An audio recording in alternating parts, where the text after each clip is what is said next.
welcome to the NK News podcast. I'm Arius, Derr, deputy editor at NK News, and I'll be your host of this very special 250th episode of the show.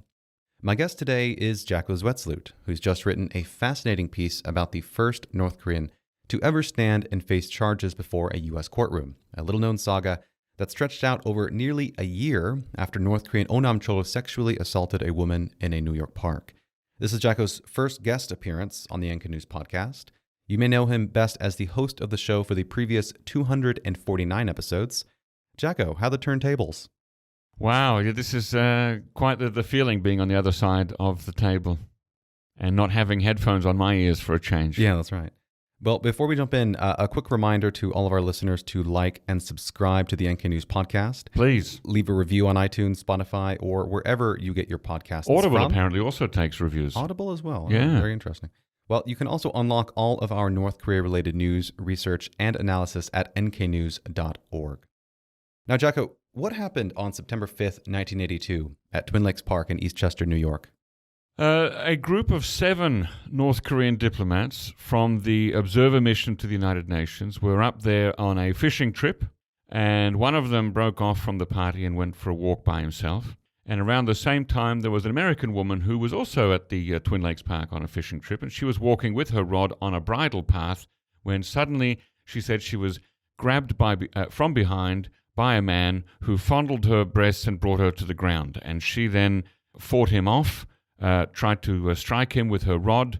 He picked up a rock and menaced her with it, and she ran away, attracting the attention of a nearby resident who called the police, and then she waited for the police to get there.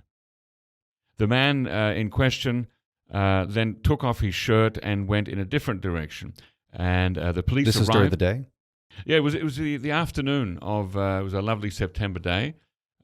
People were out there and enjoying the park. And so there were a couple of horse riders as well in the park. And so the police arrived, and one of them, like in a movie, commandeered a horse from a passerby and said, I'm going after that guy. So one policeman was on foot, one was on horseback, and they apprehended the man.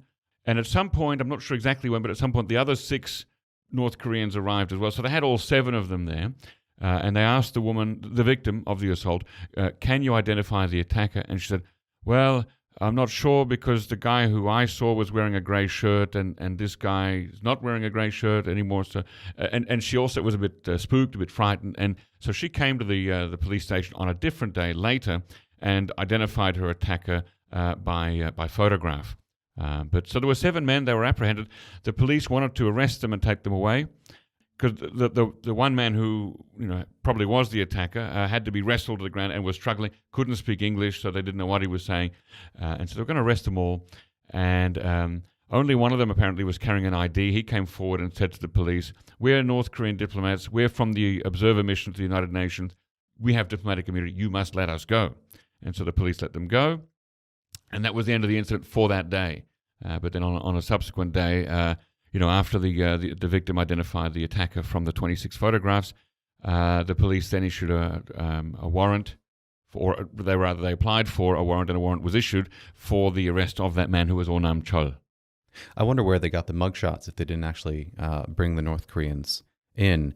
Yes, it wasn't mugshots. What they did was, I think either from the mission or from the UN, they simply got the 26 ID photographs of all of the men. There was a larger mission. I mean, the mission today to the United Nations, which is a full mission, has fewer than 10 diplomats, around 6 or 7. Back then, in 1982, it was only an observer mission. They had no fewer than 26 people, and so all of those photographs were brought in, and then they were kind of arranged on 3 different pages, and the victim looked at all 3. And also the witnesses who were there too, the people on horseback and the people who were there, they looked at the photographs, and the arresting police officer and said, that's the guy. So they all identified O Nam Chol.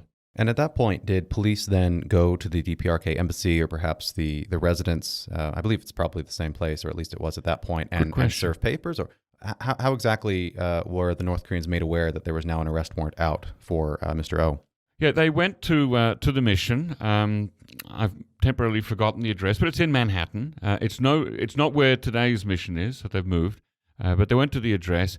But as it's a foreign mission, to the UN, the police can't just enter at will without invitation. So they were kind of waiting outside, a bit like the case of Julian Assange. They were waiting on the street in case the diplomats should appear, and then they would arrest him. He didn't. He stayed inside. Now, I presume that the mission did have a lawyer, a legal representative, and so they probably, the police probably made the arrest warrant known through that lawyer. His name was Stanley Faulkner. He's since deceased. I think he died around 2004. But he was quite prominent as a left-wing lawyer in New York. He was a big fan of North Korea. He, in fact, helped set up what was called the American Korean Information Center in Manhattan, which was sort of the equivalent of Alejandro Caudebenos's Korea Friendship Association these days. So he was promoting and advocating for North Korea. He he signed a letter to Congress in 1974 calling for the removal of U.S. troops from Korean soil and the response to legitimate grievances that North Korea had. So he was very much a friend of North Korea, and he represented O Nam Chol and the UN mission in this case. And basically, what you had was a standoff where police officers were in front of the North Korea mission. Yeah. The North Koreans refused to come out, I Right. assume. Were other North Korean diplomats allowed to leave? Were they allowed to receive deliveries? Yeah, that's a good question. I don't have any information on the comings and goings of the other North Korean diplomats. I assume, though, that since the arrest warrant was only for O Nam Chol, that he was the only one who stayed in the embassy for 10 months, that, eventually the other people had to go out and, do shopping, grocery shopping, take out the laundry, something like that. So I think they were able to come and go, but he had to stay there. Now, what you do really well in this piece is you kind of document the really kind of strange relations, if you can call them that, call them that, between Washington and Pyongyang at the time. Right, because they weren't talking to each other. Yeah, that's right. And so here you have 24 North Koreans in New York City, Yep. and U.S. officials are legally barred from actually engaging with any sort of discussions. Yeah. So how exactly did the ball move forward on this? I mean, you have a sexual assault that happens. Right. You have the victim clearly identify the attacker as a North Korean diplomat, and this North Korean diplomat will not go Yep. outside of the compound. Yeah. And the U.S. officials are not able to actually ask Right. whether or not he can come out. Yeah, so it's interesting that even though the United Nations General Assembly is headquartered in the United States, it is, technically it's a separate organization. So the U.S., just like every other country, has its own mission to the United Nations. And so there's a host country committee which takes care of UN-America relations. And there was a gentleman also since deceased, Robert Mueller with an O, not the FBI director. Yeah, that's right. Robert Mueller with an O. Quite the career, apparently. Right, who had one of his jobs was dealing with alleged crimes committed by UN diplomats on U.S. soil, and there was a lot of them, and some of them were as small as parking fines and speeding tickets, but in this case, sexual assault. So it was his job to go to the United Nations, and the United Nations has its own legal counsel. I've forgotten the gentleman's name right now, but he was dealing with the UN's legal counsel. So the UN was actually an intermediary here between the US host country committee and the North Korean observer mission to the United Nations. So the UN basically brokered between the two, acted as sort of a good faith intermediary. And this sort of interaction actually still exists today in the North Korea watcher community. It's called the UN channel. Yeah. Whenever there's some sort of dialogue between the U.S. and North Korea, it's often suspected that an initial kind of outreach was made through the U.S. the North Korea mission in the U.S. Right. But at that point, it was way more cumbersome because, as you mentioned, North Korea was not actually a member of the United Nations. Not a full member. Not a full member. So what exactly was the process that one would go through? The U.S. wants to serve an arrest warrant to a North Korean diplomat. Do they then hand it off to the UN counterpart, and the UN then delivers it to the North Koreans? How exactly were these negotiations held over? How long was it? 10 months. Yeah. The incident happened on September 5th, and the first and only court hearing took place in Korea time on Armistice Day, so July 27th, 1983. So the following year, on the day that the armistice was signed, in New York time it was on the 26th. But in Korea it was the 27th. So it took 10 months. Now, as to exactly how that process worked, I'm afraid I don't have a lot of details on that. What I did obtain from the Westchester County Court through a Freedom of Information request is I have all the legal papers that were filed with the Westchester County Court, everything from the original police reports to court documents, for example, the true bill, which was passed up from the grand jury to make the decision to indict. So all of those papers, I've got them. But then what's missing is that interaction through the UN. So then I had to make a separate Freedom of Information request to the US State Department. That was over 2 years ago, and I'm still waiting on a result. So I imagine that all of the dealings with the complicated dealings between the US and the North Koreans through the UN would be in those documents, but yeah, they're not being made available to me yet. So if anyone's out there working in the US State Department, if you can leak those documents to me, I'd be very grateful. Well, that's right, because actually there is, it's important to understand the precedent for this, because as you say, ultimately, this was the very first North Korean to actually face a U.S. judge in a U.S. courtroom. Yeah. This is how the 10-month saga culminated. There is another North Korean who's currently facing charges for money laundering. We'll get to that in a bit. But set us up here. After 10 months of back and forth negotiations, or really, I guess, third-party negotiations through the UN, what happened to Mr. O? So Mr. O, through his lawyer, Stanley Faulkner, agreed to plead guilty to a lesser charge. Originally, so on the indictment sheet, there are 3 charges. First level is first-degree sexual assault. That's a felony.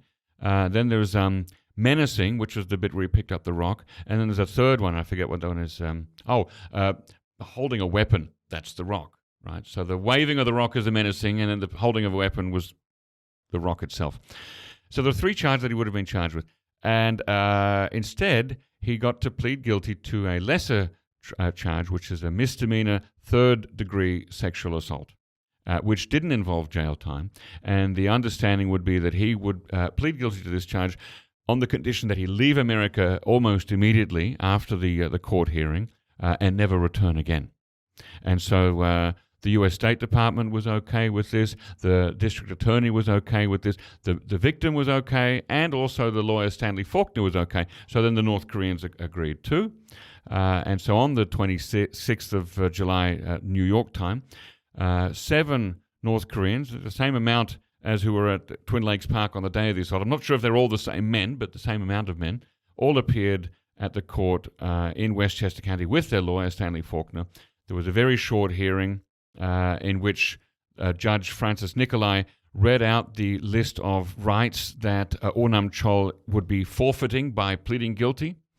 And actually, it's interesting that the North Koreans who were there, through their lawyer, asked that that list of rights be truncated, that the whole process be sped up. And it's not even not a very long process. It's only about 20 minutes anyway, but they really wanted that to be cut short. And I'm not sure why, but I had a friend of mine, Brandon Gautier, speak to Judge Nicolai on the phone, and Judge Nicolai believes that it may have been that the North Koreans didn't want rights to be read out that didn't apply in North Korea, so they didn't want to go putting funny ideas in O Nam Chol's head, I guess. Was the judge privy to the 10 months of negotiations that happened before this? Was he made aware of the implications that he was basically about to set? No, yeah. So he was completely outside those negotiations. So when it was presented to him as trial judge, it was presented as a fait accompli. That this is already you've just got to preside over this, and we'll get a guilty plea, and you can adjourn the verdict for 48 hours, and that gives him time to leave the country. So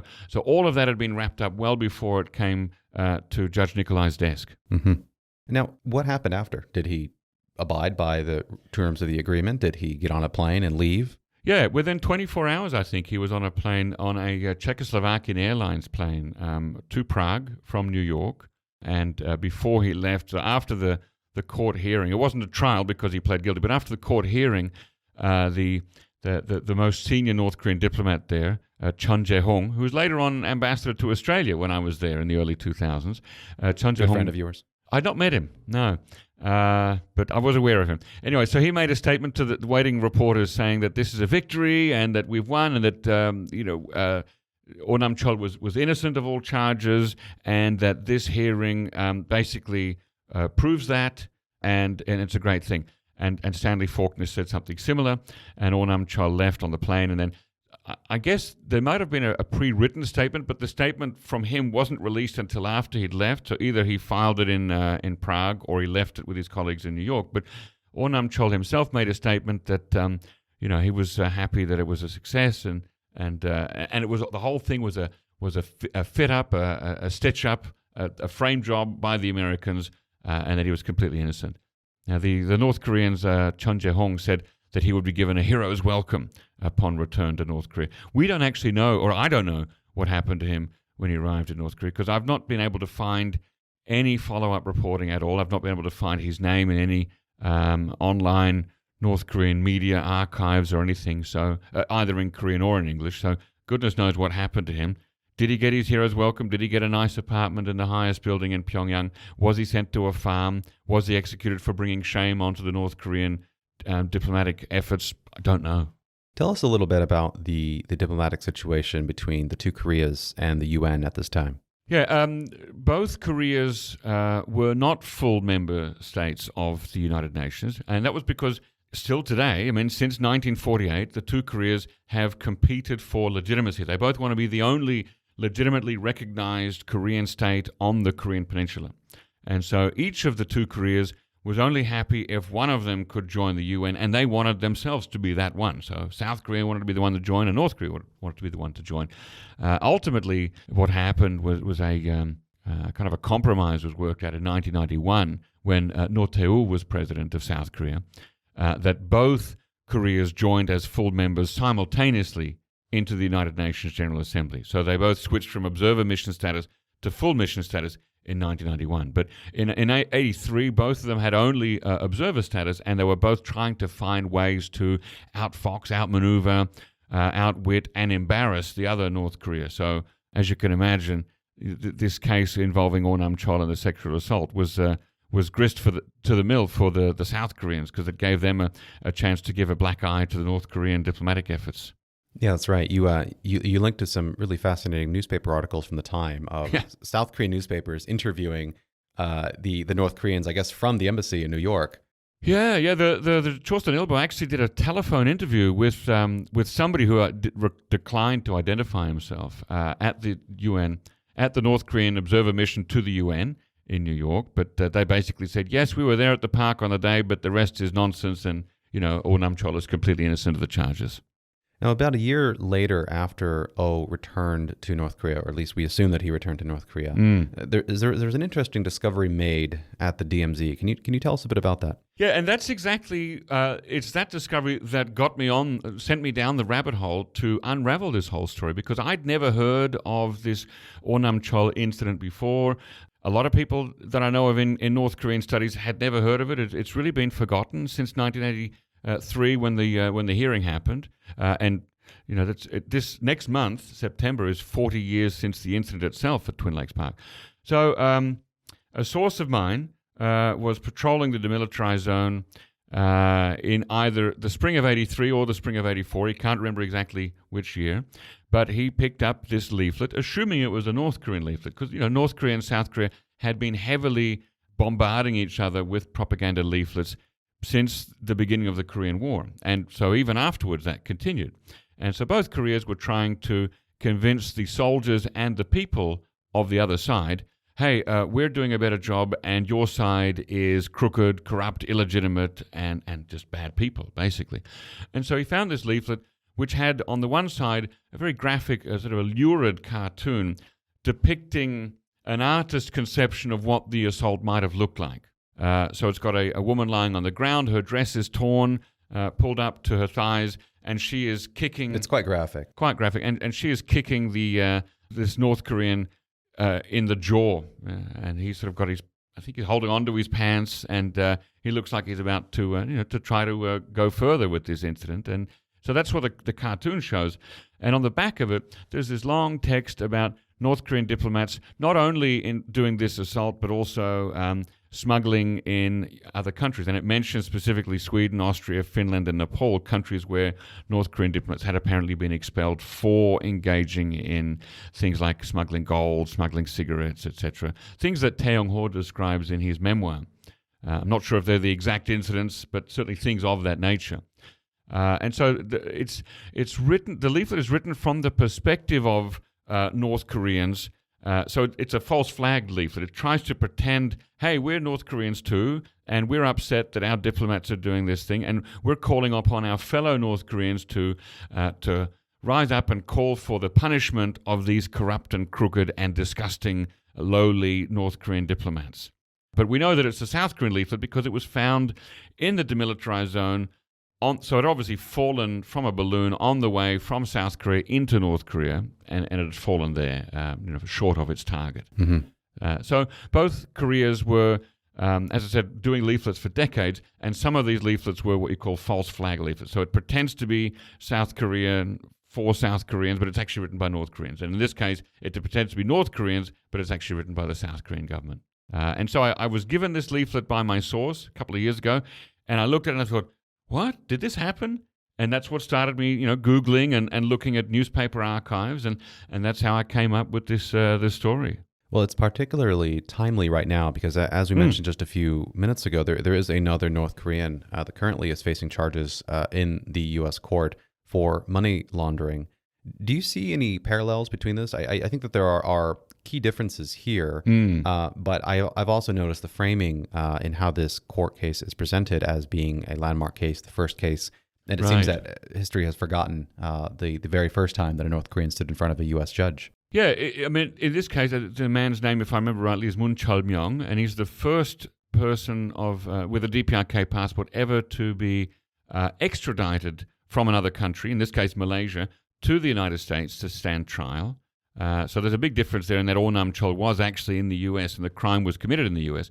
In this case, Moon Chol-myung, who's accused of allegedly doing bank fraud and money laundering, was not in the U.S. when he committed those acts. Now, is he also a North Korean diplomat? I don't know whether he's a diplomat. I haven't seen that reported, so I don't know.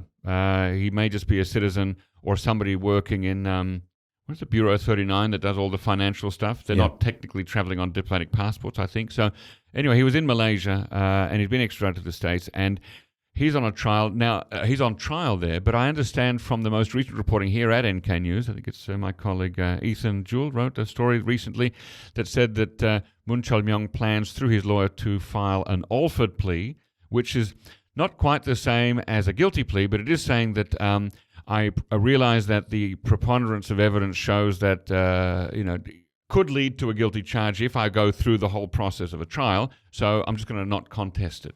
Mm-hmm. So it's interesting that the media hasn't picked up that there was this North Korean who was arrested and charged before Moon Chol-myung, that namely O Nam Chol. That's hasn't been dug up yet. I'm really quite surprised by that, but now it's out for everyone to see. Now, you mentioned the leaflet that was found in the early 1980s. And it gives us a really good segue, I think, to ask you about your own personal research. So rarely do we get this opportunity to ask the host of the NK News podcast questions about North Korea. But you've done extensive research on North Korean comics, and you happen to share with me one of your research papers that you've done. And I guess my first question is there a North Korean Batman? Is there a North Korean Avengers? No.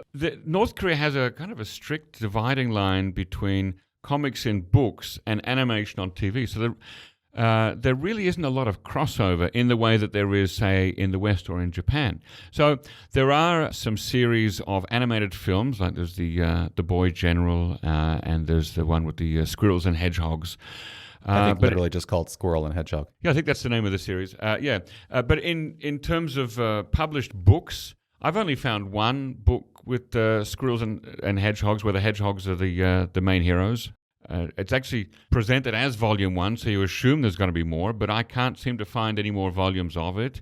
And there's one volume of, I think, The Boy General, but no more. So there really are no continuing series of comic books in which the same hero appears again and again. And certainly superheroes are not a thing in North Korea. What you do find, a lot of North Korean comic books are set in the Korean War, and the heroes are often very strong, almost superhumanly strong North Koreans. Certainly given that time. I mean, don't forget that a lot of Korean adults from both sides of the 30th parallel around the time of the Korean War would have grown up in a time of scarcity. So you can't imagine that they would have been bodybuilders and very muscly people, but that's how they're often presented in these comic books. Now, in your research, you broadly categorize all North Korean comic books across 3 different categories. One of them is manhwa, the other is gudimchek, or literally picture book, and the other is sequential picture book. So can you tell us a little bit about how you decided to categorize them in one of three ways, and what would be the criteria for each? Yeah, it's complex. North Korea generally uses the word gudimchek, or literally picture book. So in South Korea, if you go to a kyobo and ask for a gudimchek, they'll give you a book with pictures in it. But in North Korea, if you go to a bookshop and ask for a gudimchek, they may give you either a comic book in the way that we understand it, with multiple frames per page and speech balloons, or they may give you a book that has one picture per page and one paragraph of text, sort of more of an illustrated storybook. Although this is a style of what they call comics that's quite common in Europe. They're familiar with that, in the Netherlands, for example.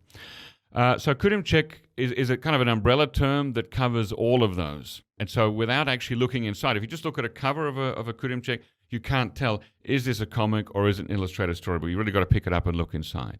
And then there are also some hybrid ones where the pictures look like they're comic style, and there may be one or two speech balloons in the whole book, but generally it's one slab of text per page. And so I tried to, in researching North Korean comic books, I tried to make sense of what is a gudimchek and why don't they use the word manhwa? So manhwa is the word used in South Korea for all comic books, all sequential, multi-frame, multi-cell stories with speech bubbles. Manga is the Japanese version of the same word, and they have manhwa in Chinese. So it's the same Chinese characters, just three slightly different readings across the three countries. In North Korea, the word manhwa is used super rarely, and generally it seems to be used only on books or cartoons that parody South Korea. It's really interesting why they've chosen to go with that. So I found a couple of books printed in the 1980s that specifically parody life in South Korea. They poke fun at President John Doo-hwan, and these are called manhwa, or manhwa-chek. And sometimes you've got standalone cartoons in magazines like Chollima, and they might be called pungja manhwa, or satirical cartoon. But the sort of general catch-all term for all other comic books in North Korea is gudimchek.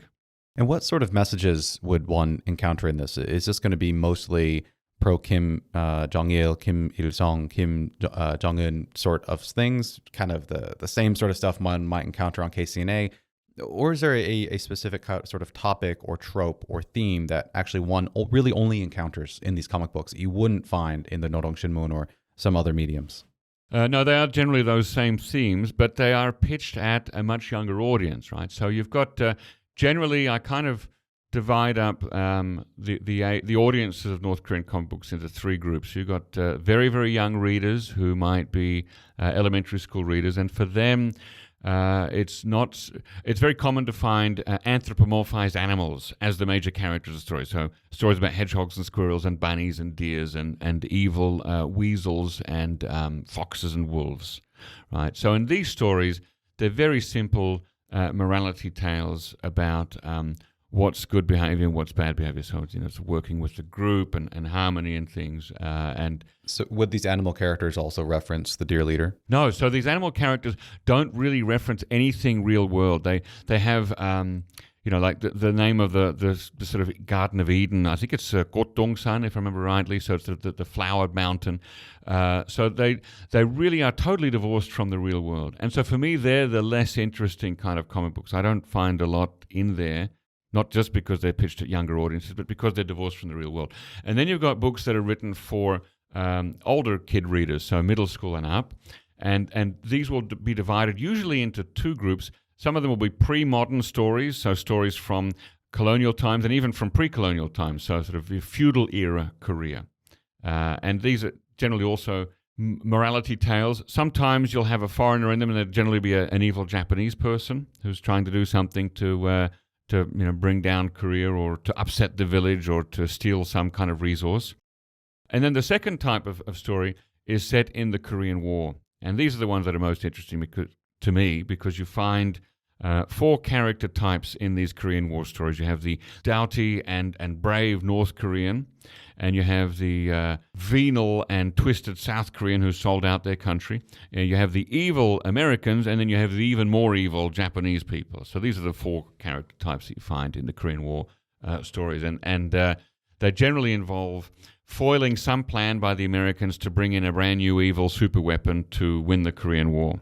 Interesting. And these would be aimed at young adults, basically. This is young adult fiction. Yeah, so teenagers and up, and then there's a smaller subset that really seems to be aimed at specifically adult readers, like in their 20s. Mm-hmm. But most of them would be, I think, pitched at the teenage level, so middle school, high school.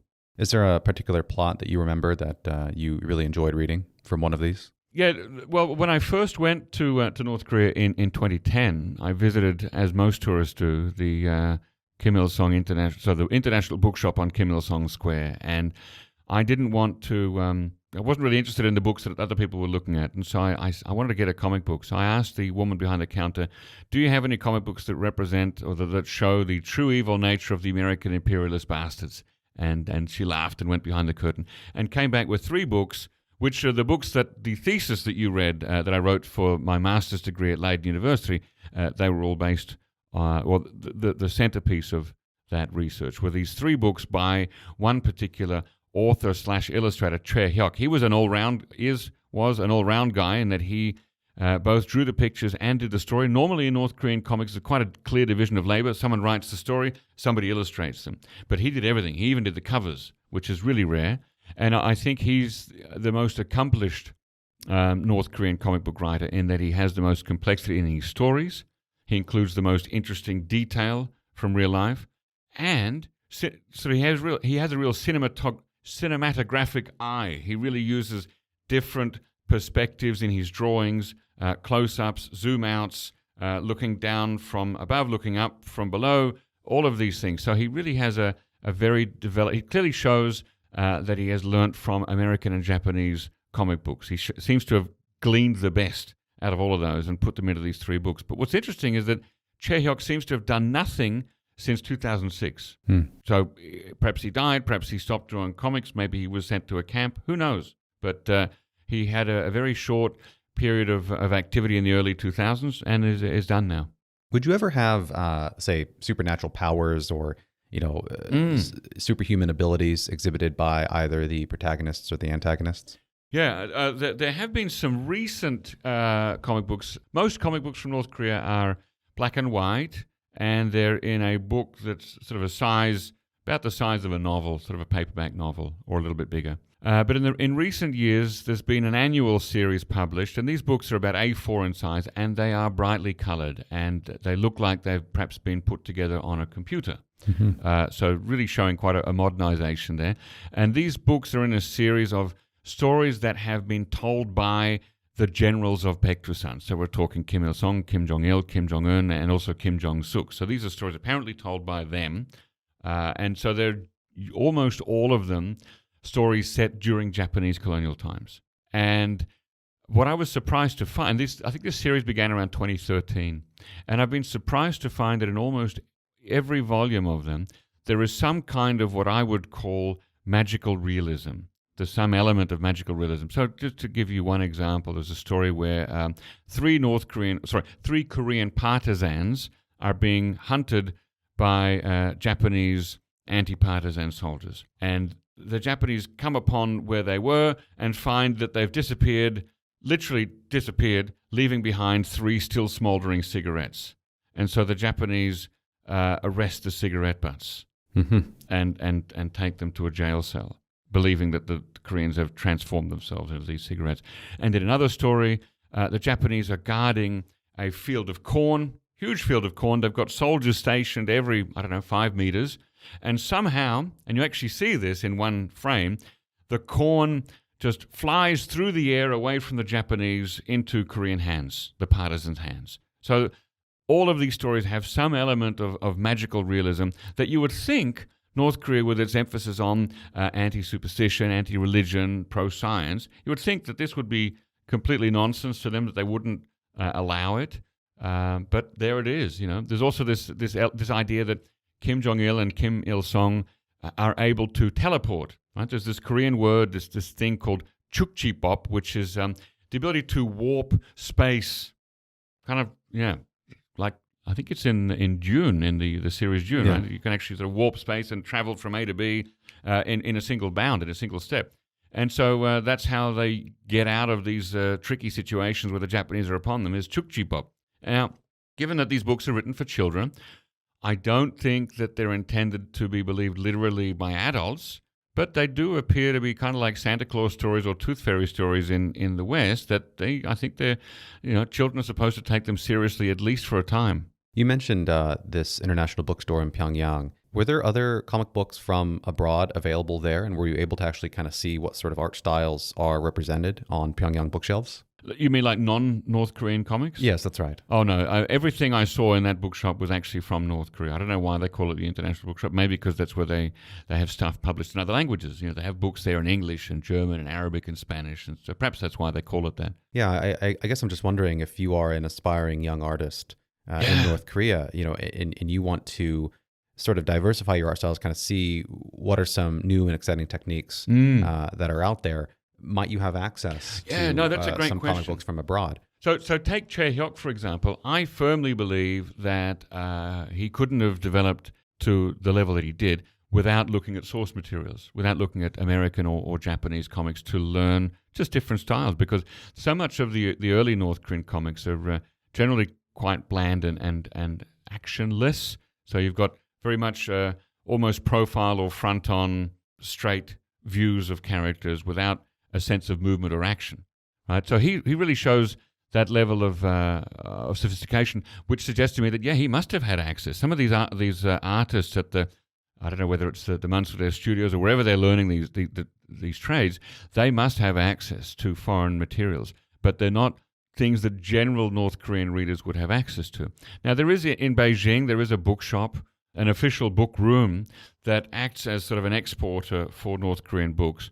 And they also seem to be an importer of South Korean materials, because I visited that bookshop once just to have a look and to meet the people who work there. I think it was back in 2017 or 2017.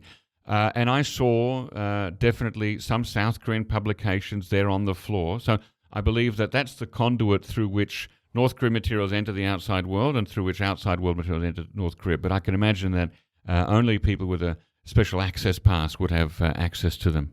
Now, do you also have webtoons or online-only comics in North Korea? I've not seen them, but of course in South Korea, we don't have access to like Uri Minseokgiri and those other North Korean websites. So I've not seen web-only cartoons as they have here in South Korea. I just mentioned that because they're huge here in South Korea. Yeah, they're huge in South Korea. If there was any sort of, influence, you might expect to see some web-only publications from these North Korean websites. I have seen, I've been shown by some people, non-Koreans, who bought North Korean tablet computers, like an iPad.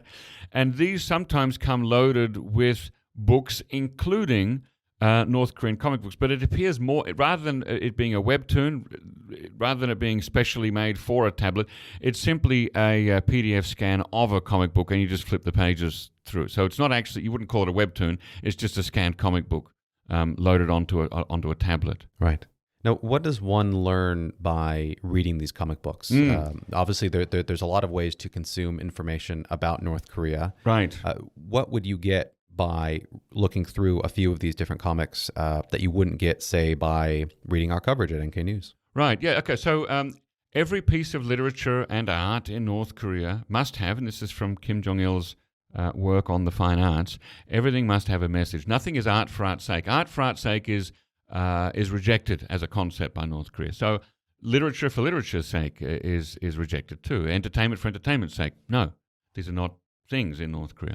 So all of these books have messages. And what's interesting to see is the techniques that are used and the messages that are delivered to impart the beliefs of the North Korean state onto the next generation. Because don't forget that comic books generally target young readers.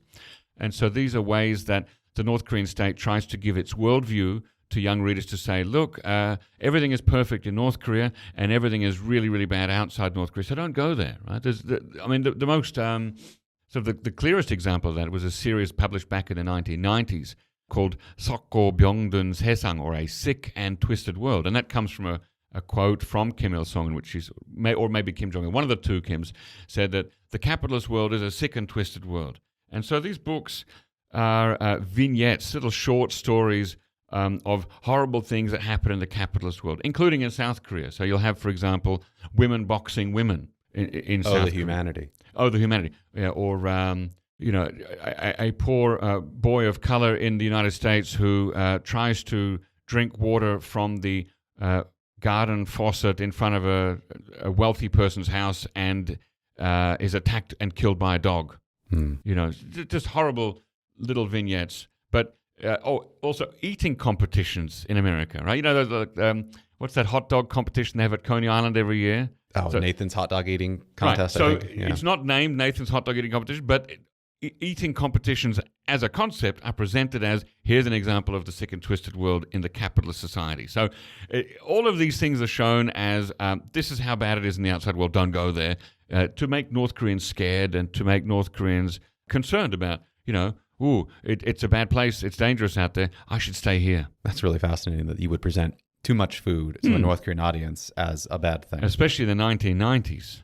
Right. That book came out just a couple of years before the Arduous March. Now, they also use, the North Koreans, they use art to promote sort of anti-South Korean or anti-U.S.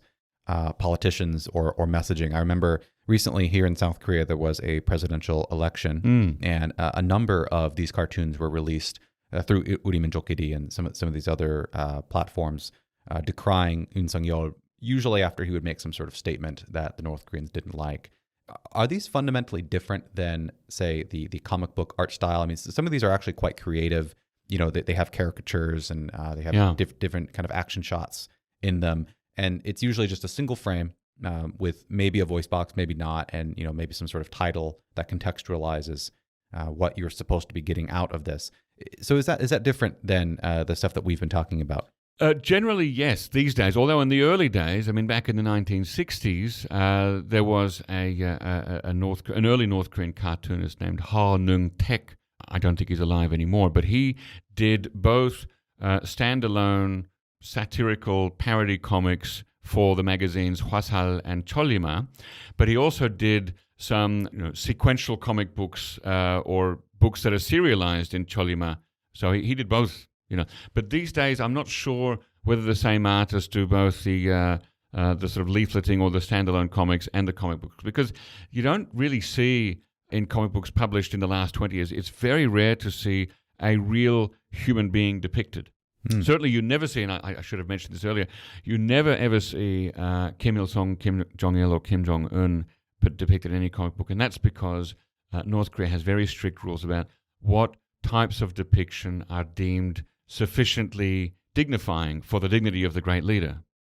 So anything that doesn't dignify the great leader appropriately, such as a comic book, a caricature, something that simplifies, it will not be used.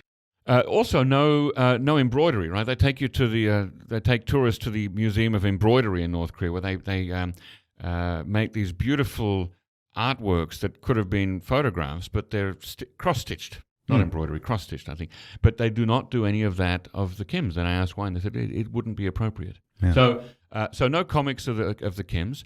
But also, you don't really see any comics about South Korean leaders anymore either. As I said, there were two examples back in the 1980s that specifically lampooned John Do-hwan, but I've not seen anything since the 1980s that bothers to depict South Korean political leaders. Now, propaganda cartoons used, for example, on the websites that you mentioned, or on leaflets that North Korea has sent to South Korea. Yeah, sure, they absolutely ferociously caricature South Korean presidents or political leaders. But there's very little crossover. You don't see that in the comic books for some reason. So it's almost like there's a division of labor. You've got a factory over here that does the cartoons for the website and for the newspapers and for the leaflets, and you have a factory over here that does comic books, and never the twain shall meet. I don't know how it works. Yeah. You mentioned a bit of evolution in terms of art styles and expression. Do you see any major departures under Kim Jong-un in terms of the art direction? So, for example, we just recently ran a piece last week on NK News. The author was engaging with this idea that certain propaganda has become much more colorful, a little bit more, let's say less sophisticated, but accessible. And this is a big result of Kim Jong-un, or at least Kim Jong-un's propagandists, I guess, adopting more modern art forms, understanding that the social media age is actually better inclined towards, say, kind of fast, kind of rapid hits, So you want bright colors, you want kind of like choppy edits. Do you also see that in comic books published in the last 5 to 10 years? Yeah, great question. So North Korea each year produces somewhere between 10 to 40 comic books. It's not a great output, but it's not completely minuscule either. Especially when you said that they are novel length. I mean, they're quite thick. Right. So I think probably graphic novel is probably an appropriate word to use it, because a lot of them are 100 pages or more. They're standalone books. You do also see 2-part, 3-part, even 4-part series, but generally standalone is the most common form. A lot of these you can see if you're a researcher. You can go to, for example, the Korean National Library has a North Korean materials room. Of course, it's all covered by the National Security Act, so you have to sign in and register there. But you can look at North Korean comics there. If you're overseas, there are libraries in America that have them. Leiden University, where I did my master's degree, has a very substantial library of comic books. Now, so I go there occasionally to the libraries to look at what the most recent output is. And what I found is that I can't see a significant difference from the Kim Jong-il era to the Kim Jong-un era. Even in the Kim Jong-il era, they were already doing stuff some comic books that you would say, oh, it's glossy paper, it's full-colored, it looks like it could be cells from a Disney movie. And indeed, during Kim Jong-il's leadership of North Korea apparently did do some outsourcing work producing animation cells for Disney. So you can see that touch in some of those comic books that were published when Kim Jong-il was alive. So when Kim Jong-un took over, just over a decade ago, I don't see any change of style. I do see more of this, what I call the magical realism storyline coming through that series of stories apparently told by the Paektusan generals, but nothing visual that is new from Kim Jong-un. Yeah, so nothing exclusive, I guess, that you would find in comic books, a particular line or a particular opinion about some sort of worldview or North Korean society that they would really hammer home in the comics, but maybe not so much in the Nodong Shinmun. No, and actually the other thing that really interests me is that it's rare to find a comic book that is set both in the real world and in the present day, right? So I mentioned before that for the young readers you get a lot of anthropomorphized animals, and for the older readers you get a lot of stories either during feudal times, colonial times, or in the Korean War. It's really rare to find something set in a recognizable modern North Korea. I don't know why, but they just seem to eschew that milieu for some reason, or that background. I can think of only a few examples. There's one that was set during the arduous march, and it involves rice that has been gifted as aid to North Korea, but has been poisoned by South Koreans, and people are dying from it. So that's one. And then there's a series of comic books published about 15 years ago, which is set, I guess, in the modern day. They don't give you a year, but it just seems that it's modern because people are driving cars and there's apartment buildings and stuff. But it's really quite rare. They really seem to like stuff from 1953 or earlier for a time and place setting. No COVID-related context yet? Well, given that trade with North Korea kind of stopped in January 2020 anyway, I haven't seen a North Korean comic book published any later than, I think, 2018, because it normally takes a year or so to get out. So I've not seen anything since then. I don't even know if they've been producing. What have you learned from reading comics for all these many years? What have I learned? Well, that ideology in North Korea is really important, and that's why that's what maintains the regime stability, is keeping everybody on message and passing that message on to the young North Koreans. Because when you're young, when you're 9, 10, 11, 12, you haven't yet started going to the weekly Saturday political sessions where you do the mutual criticism and learning about the lives of the great leaders and these revolutionary feats. So this is kind of almost like a gateway drug, like a soft way to introduce concepts to North Korean kids that they will later have reinforced in much more boring ways for the rest of their lives. So I really enjoy the hybridity of comic books, that it seeking to put a message across in both visual and textual matters, whereas most of North Korean stuff, gosh, have you ever looked at a North Korean novel? Yeah, they're very vapid.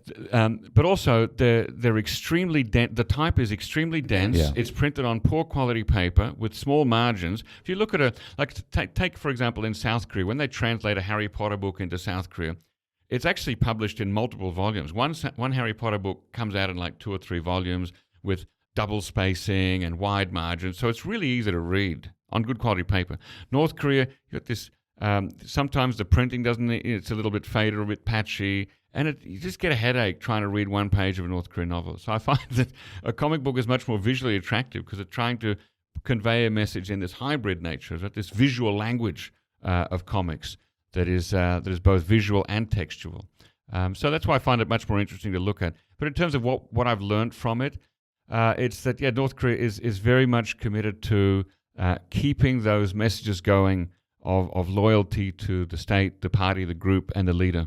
On that topic, as I mentioned, this is the first time that you've been a guest on the NK News podcast. What has been some of your favorite shows over the years? This is now the 4th year of the show. Yeah. We expect at least 250 more episodes. Yeah. What are some things that really stick out to you, particular interviews, insights, and maybe if you wanted to repeat the question from before, what have you learned over 4 years of doing this podcast? Yeah, so let's start with the last part first. What have I learned over 4.5 years of doing this podcast? I guess it's that, we, of course, at NK News, we know this because we've been saying it to people, but it really becomes real to you that North Korea is so much more than a simple parody that you might find in a tabloid newspaper. It's so much more than nukes and weird haircuts, right? That it really is a full country with every aspect of human life that you can find in other countries. That's not to say that I would want to live there, but it is to say that, there's 22 million people there, and they're reading books, and they're falling in love, and they're doing jobs, and they're having a hard time finding the food that they want or the products that they need, for their homes. I mean, it's there's so many aspects of North Korea, and that's why I enjoy the fact that through this podcast, I'm able to talk to experts from literally any field, anyone who knows anything about North Korea. Whether that's insect plagues in North Korea to comic books in North Korea. I'll talk to anybody because it's all relevant and it's all interesting and it's all part of the tapestry of 22 million lives that is North Korea. And it's too easy through news stories, particularly in the mainstream media, outside NK News, it's too easy to mistake the North Korean leadership for North Korea. But it's so much more than that. So that's really what I've learned and had re-impressed on me week after week. So some of those more interesting podcasts have been things that had nothing to do with leadership or negotiation. I really enjoyed back in 2019 when it was the 30th anniversary of the 13th World Festival of Youth and Students in North Korea, talking to people who had been there or who had studied that. That was really fascinating. Multi-episode saga there. Multi-episode. It was a summer special miniseries, as you'll recall. Right. So that was fascinating. Also, quite recently, talking to Park Hyung-soo, the Zainichi Korean-Japanese lady, about her family and her own dealings with North Korea. That was just a very human story, very touching and really interesting. I could have talked to her for hours about that. In terms of leadership and negotiations, the 2.5 hours that I had with Steve Biegun, that was priceless. That was really interesting. I learned a lot from him just about the ins and outs of talking to North Korea at the top level. Well, as he told us later, he really saw that as his putting his name on the record, because he doesn't want, at least at this point, to write any sort of biography or memoirs. He doesn't want to write a book. He doesn't want to do the NK News podcast interview with Steve Biegun is his memoirs. That's right. Yeah, so I feel really privileged to have been lucky enough to interview all these people. There's still more people I'd like to get on. I'd like to get Michael Caine to come on and talk about his time here during the Korean War. Of course, anyone from the Kim family, if they're listening, welcome to come on the show. Maybe have to do that one via Zoom. There's a lot of people that I want to get. I want to get more South Korean unification ministers and foreign ministers on. They're very reluctant to talk in public. Yeah. Well, with the change of administration, hopefully some Moon Jae-in folks might be willing to come on the show. Open invitation for anyone listening. Absolutely. Now, you mentioned getting to know North Korea better. In that vein, what are 3 North Korean comic books that you would recommend readers check out if they want to learn more about the research that you do, or maybe just better understand the country? So I would start with this series of 3 books by Chae Hyok that I mentioned before. So there's Tuksu Jakjon, Special Operation, Taepung Jakjon, Operation Typhoon, and Ryusong Jakjon, which is Operation Shooting Star or Operation Meteorite. Those are 3 really solid, substantial books to get your teeth in. I would also absolutely recommend to study Nado Ahopsal, which is, you wouldn't call it a comic in a Western sense. I mean, the comic book, the picture style is comics, but there's no speech balloons. It's a single paragraph of text and 1 picture per page. But it is a modern day story set in, I think it's the early 2000s, purporting to tell the true story, the life and death of a 9-year-old girl named Yoo Hyung Nim. Her school is now named after her. She was a scaredy cat. She didn't want to get her vaccination because she was scared of needles, like me. She was scared of jumping into the pool. She was scared of lots of things, but she grew up. And then one day when she's 9, suddenly, somehow she finds herself asleep at home alone. Dad is doing a late shift at the factory. Mom is out of town for a wedding somewhere in the provinces. And she's alone at home in Pyongyang when an electrical fault starts a fire in her house. And the house is burning down, and she's the only one there. And she wakes up, and she's scared, but she has the presence of mind to crawl her way to the door. And at the door, she's about to leave the house. She remembers, I've got to go back and save the portraits of Kim Il-sung and Kim Jong-il. And she crawls back to the bathroom, coughing through the smoke. She lovingly pulls down the portraits from the wall, wraps them up in this gaudy pink floral blanket that is very famous in North Korea. If you've ever seen pictures of North Korean bedrooms or living rooms, you'll always see this very pink polyester blanket that they make there. And she wraps it up in a blanket to protect them. And she crawls back out the door and sort of stumbles outside, hacking and coughing.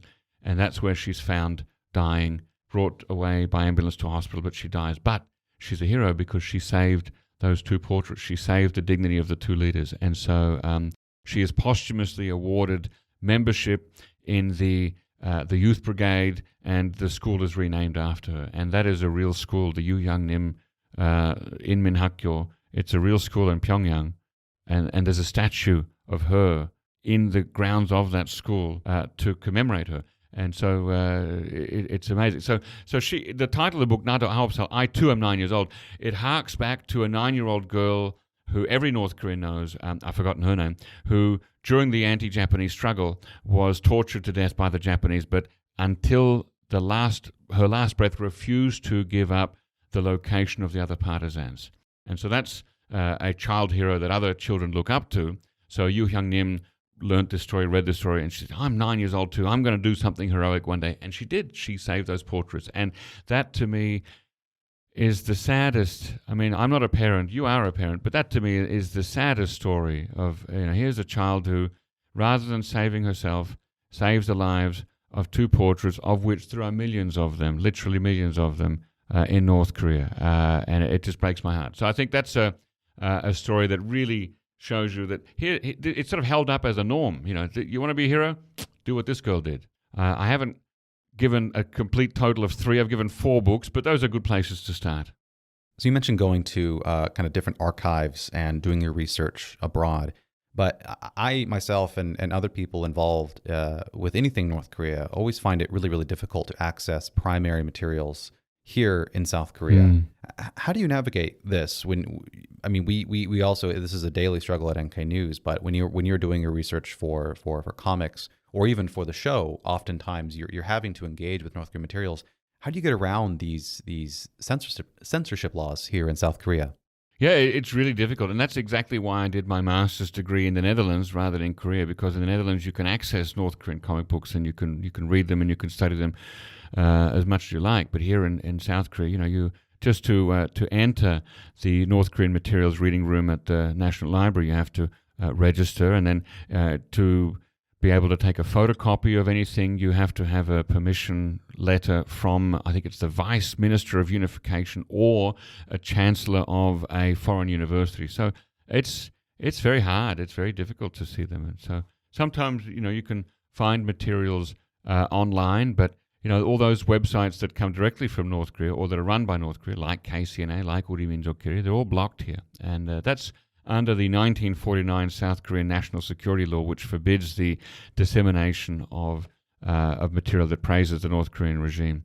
What's unfortunate is that there doesn't seem to be a clear distinction made between looking at something for educational research purposes and disseminating something because you're actually in support of the North Korean government.